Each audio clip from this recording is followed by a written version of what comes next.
Other services offered by Era Computer Center.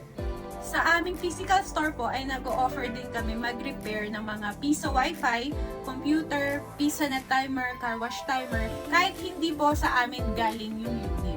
So kahit nabili nyo po yun sa iba at naka-encounter kayo ng problem, ay nagre-repair po kami.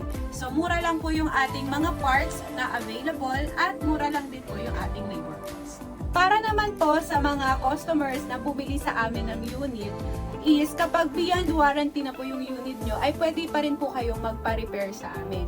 Libre na po ang ating labor cost, yung part na lang po na papalitan ang babayaran nyo.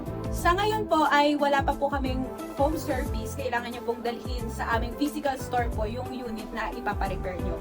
So nakapin naman po kami sa Google Map, i-search nyo lang po Era, Piso Wi-Fi, and PisoNet for exact location. Kung may iba pa pong inquiries, ay i-message nyo lang po kami dito sa Era Computer Center sa aming TikTok page. Maraming salamat po!